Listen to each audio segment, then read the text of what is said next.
আসসালামু আলাইকুম।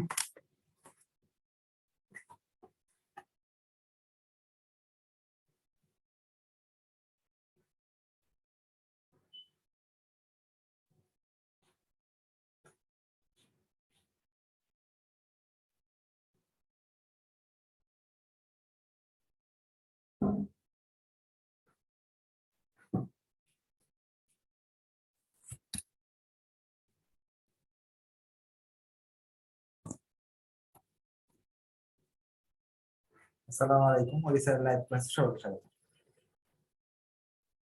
আজ আমরা অ্যাডভান্স অ্যাকাউন্টিং 2 বইয়ের ব্রাঞ্চ অ্যাকাউন্টের আরেকটা ছোট অঙ্ক করব, বি পার্টের একটা অঙ্ক করব। লেকচার শিটের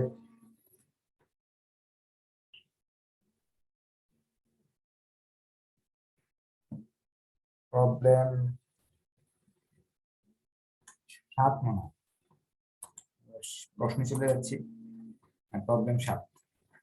আমরা যদি আমাদের ইয়েগুলো কি বলে রুলগুলো ভালো করে শিখে ফেলি, যেমন 6টা ক্লাস হয়ে যাচ্ছে, আপনারা ভাবতেছেন যে স্যার বি পার্টের করতে করতে 6 ক্লাস হয়ে গেল। অ্যাডভান্স অ্যাকাউন্টিং 2 তে প্রশ্নটা কঠিন হয় এবং অঙ্কের রুল না জানলে আমরা অঙ্কটা করতে পারবো না। 6টা ক্লাস করে আমরা বেসিক জিনিসগুলো যখন মাথায় ঢুকে যাবে, বড় প্রশ্ন এতগুলো করতে হবে না, মাত্র 2টা বা 3টা অঙ্ক করলে ইনশাল্লাহ পরীক্ষা আসার মতো সব অঙ্ক হয়ে যাবে। প্রবলেম 7 চলে গেলাম। প্রবলেম 7 যারা শুনে আছেন তারা দেখতে পাচ্ছেন প্রশ্নটা, আর যারা লাইভে আছেন তারা একটু কষ্ট করে প্রশ্নটা বের করে নেন। এখানে বলা আছে, দেখতেছি আমরা, A head office Dhaka has branch at Chittagong at cost. The the branch sells the goods of cash and on credit and remit the proceeds to the head office.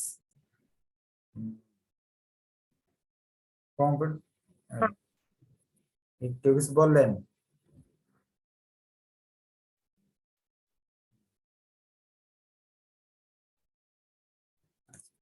এটা তো 7 নাম্বারটা অনুযায়ী তো এটাই। হ্যাঁ, ঠিক আছে। বলতেছে যে a head office Dhaka branch, এটা তো এই অঙ্ক না যেটা পড়তেছে।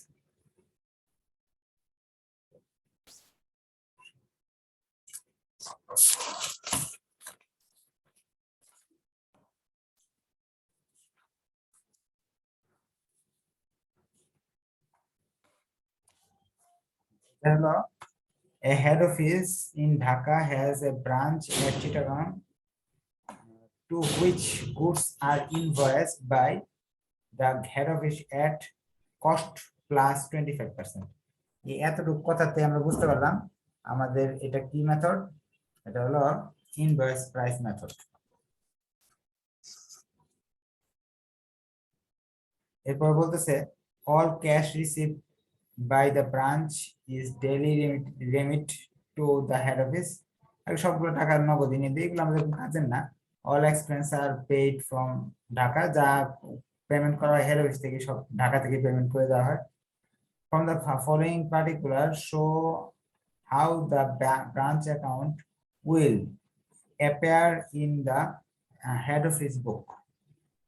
কিভাবে হেড অফিসের বইতে এগুলা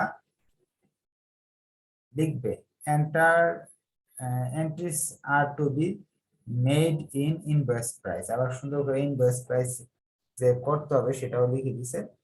এখানে অনেকগুলো ইয়ে দেওয়া আছে, কি বলে ভেক্টরস, এবং সব মান দেওয়া আছে। আর আমাদের অঙ্কটা করতে হবে। এখন এই অঙ্কটা করার একটা উদ্দেশ্য আছে। উদ্দেশ্য হলো গত ক্লাসে আমরা ইনভয়েস প্রাইসের একটা মাত্র অঙ্ক করছি, সেটাতে মোটামুটি বুঝতে পারছি।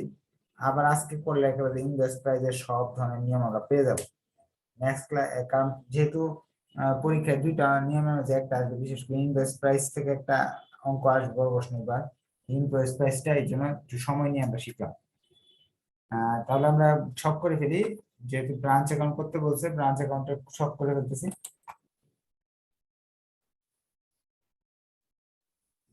আর যদি আপনারা বলতে পারতেন যে স্যার এই অঙ্কটা বুঝে লাইছি, করতে হবে না, তাহলে তার করাইতাম না। আপনারা in the book of Dhaka head office.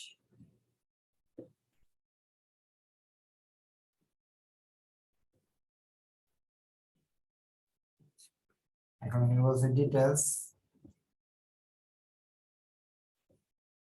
টাকা বা এক্সপ্লেনেশন টাকা এক্সপ্লেনেশন টাকা ফার্স্টে ব্যালেন্স বিডি লিখতে হবে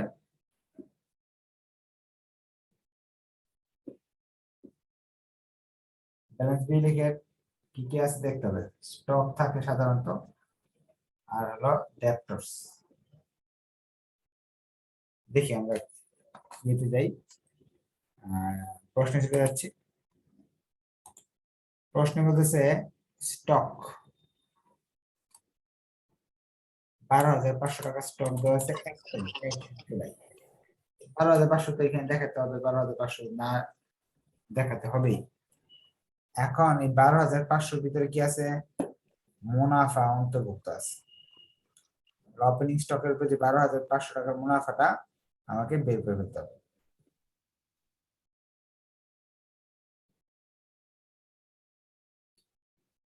তাহলে লিখব স্টক রিজার্ভ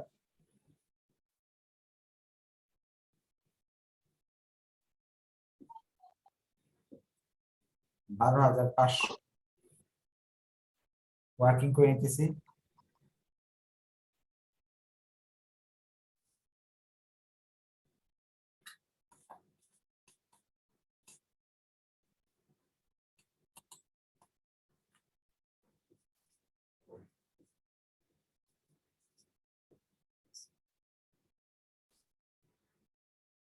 ওপেনিং স্টক 12,500 গুণ কত পার্সেন্ট বলছে 25% তাহলে এখানে ক্যালকুলেটর নেই কষ্টের সাথে 25% যুক্ত করে পরে তারা বিক্রি করে তাহলে 12,500 গুণ 25 ভাগ 125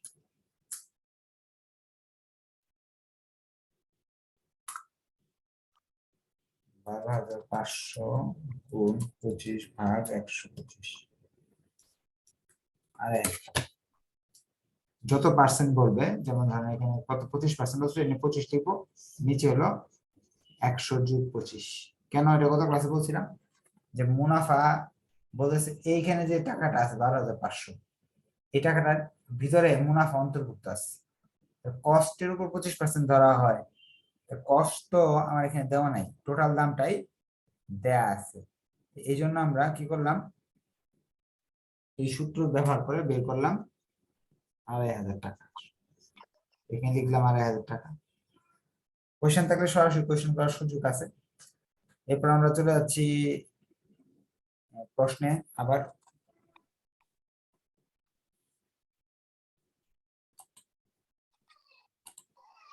প্রশ্নে আছে ডেপ্টরস মানে দেনাদার তো সরাসরি চলে যাবে এটা কোনো ক্যালকুলেশন নাই সরাসরি আমরা নিয়ে নিলাম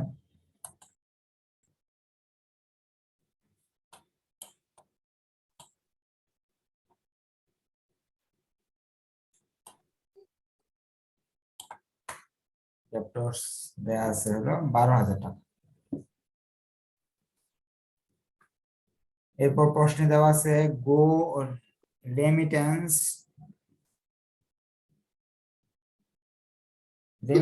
two Dhaka cash sales 16,000 debtors received from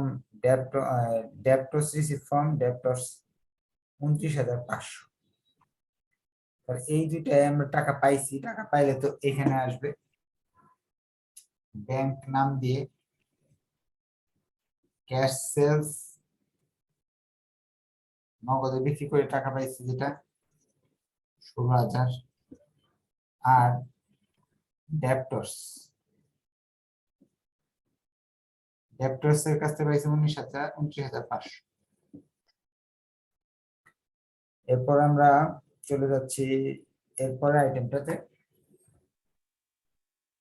goods return to head office 2400 টাকা। 2400 টাকা মাল ফেরত আসছে। গুডস সেন্টটা আমরা খুঁজে দেখি, গুডস রিটার্ন 2400 টা বুঝতে পারলাম। এটার জন্য তো এই জায়গায় দেখি গুডস রিটার্ন, আচ্ছা লিখে বলি গুডস রিটার্ন।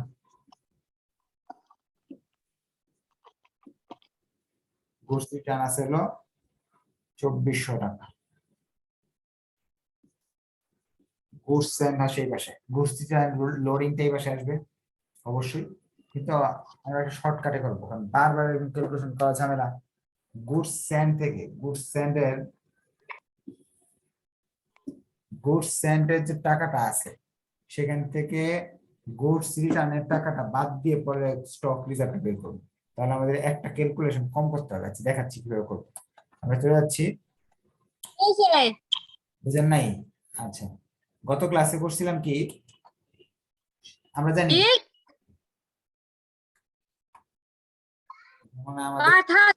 উনি এলো, ওনার বাসায় কথাবার্তা বলতেছেন, আমরা সব শুনতেছি। মাইক অন করে তো কাজ করলে এরকম হবেই। মাইক অন রাখতে হবে না, ক্যামেরা অন রাখতে হবে না, দুইটাই বন্ধ রাখতে।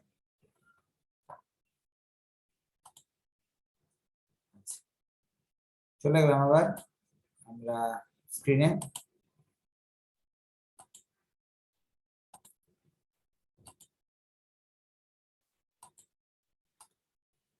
এখানে আমরা খুঁজে দেখলাম ফার্স্টে কি আছে, ওয়েজেস এন্ড স্যালারি। আচ্ছা সিএলডি করে যাই, ওয়েজেস এন্ড স্যালারি।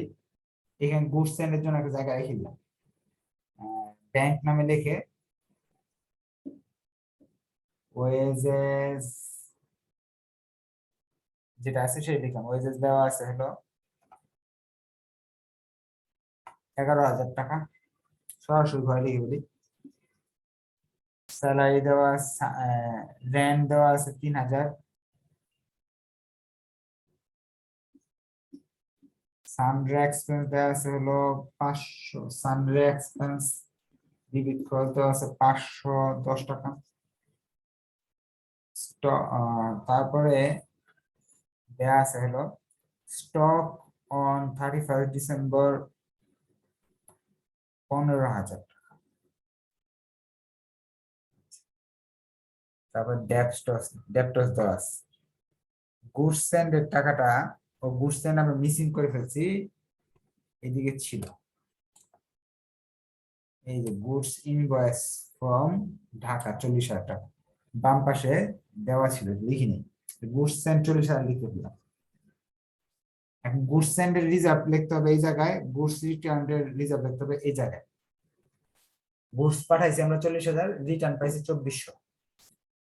এটার রিজার্ভটা এই পাশে লিখলাম, এটারটা এই পাশে লিখলাম। এই ঝামেলার চেয়ে আমরা কাজ করবো, যেমন সেলস থেকে রিটার্ন যেমন বাদ দেই, পারচেজ থেকে যেরকম রিটার্ন বাদ দেই, এরকম 40,000 থেকে 24,000 বাদ দিয়ে এই রিজার্ভটা বের করবো। তাহলে 2 নম্বর ওয়ার্কিং এ আমরা করে ফেললাম এটা, যে রিজার্ভ গুডস এন্ড রিজার্ভটা করতেছি কিভাবে করলাম, 40,000 থেকে এই 2400 বাদ দিলাম, বাদ দেওয়ার পর 25 এখানে উপরে লিখলাম, নিচে লিখলাম 125, চলে আসলো 7,520 টাকা। স্টক এখানে লিখবো স্টক রিজার্ভ, হলো reserve goods and reserve, working 2 এর মাধ্যমে পাইছি এটা 7,520 টাকা। গত ক্লাসে আরো সহজ করে করছিলাম, গুডস রিটার্নটা এখানে করছিলাম, গুডস এন্ডটা এদিকে লিখছিলাম রিজার্ভ। এটা রিজার্ভ বের করছি আলাদা, এইভাবে ক্যালকুলেশন করে এটাটাও বের করছি আলাদা ক্যালকুলেশন করে। তাহলে আমাদের এদিকে আইটেম শেষ। এখন ইন্ডিং ইনভেন্টরি দেওয়া আছে 2টা, এই 2টা লিখে ফেললে আমাদের অঙ্ক শেষ। দেখেন ending inventory, balance CD,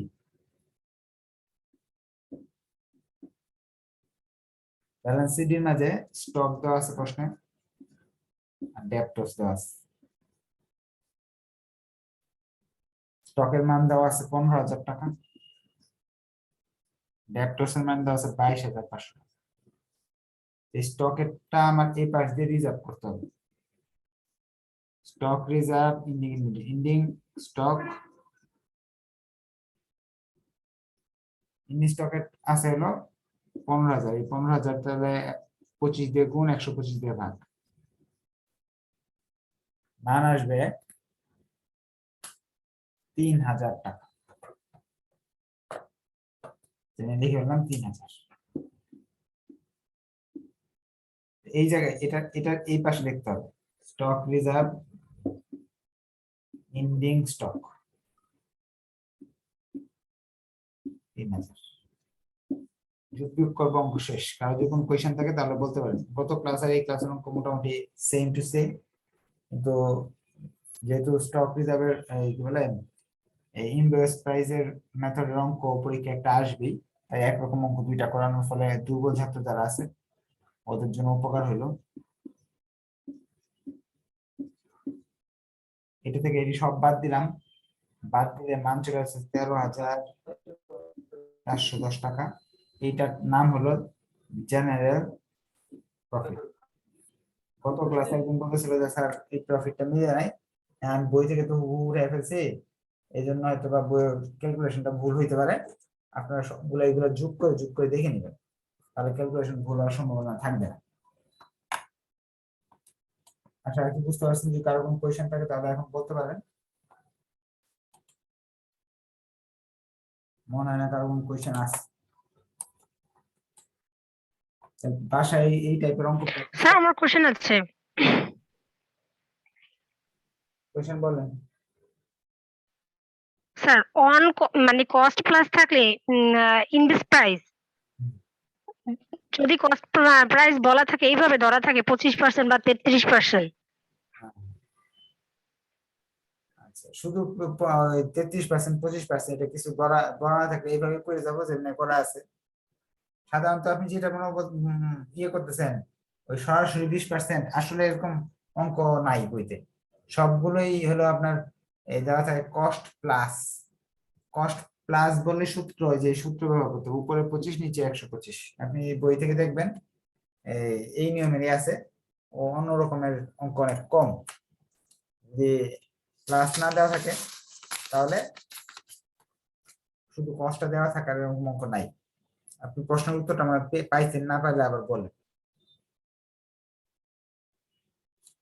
sir মানে ওখানে তো কস্ট প্রাইসের অঙ্ক আছে, এখানে ইনভেস্টমেন্ট প্রাইস, মানে কস্ট প্রাইস থাকলে তো অন কস্ট সেটা বুঝতে পারছি, আর ওটা ওইভাবে থাকলে ওই নিয়মের অঙ্ক হবে আর কি। হ্যাঁ হ্যাঁ আমি এখান থেকে ওটাটা যখন স্টকের মানে রিজার্ভটা করতেছি, মানে ডেবিটটা ক্রেডিট আসতেছে, ওইটা মানে কোন কাটতেছি এটা আমি বুঝতেছি না, কারণ আমার নেট আচ্ছা ক্লিয়ার আচ্ছা ছিল না হ্যাঁ। ওই দিনের ক্লাসের আজকের ক্লাসের জন্য ক্লিয়ার আচ্ছা, বুঝতে পারতেছি। স্টক অর্থটা হবে যা স্টক, যেখানে পণ্যদ্রব্য আছে এটারটা হবে।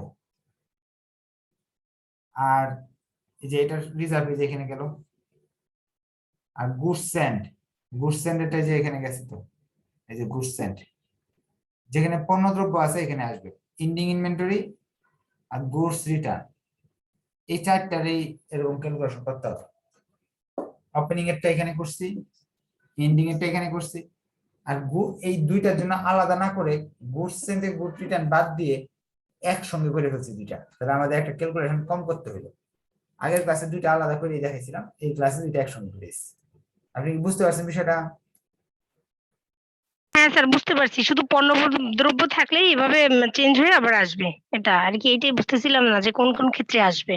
ঠিক আছে, নেক্সট ক্লাসে আমরা জার্নালের একটা অঙ্ক আছে, জার্নালের অঙ্ক লাগবে না এগুলা। নেক্সট ক্লাসে আর 8 করাবো না, সরাসরি 9-10 এরকম চলে যাবো। আজকে তাহলে এই পর্যন্ত। ধন্যবাদ সবাইকে, আসসালামু আলাইকুম।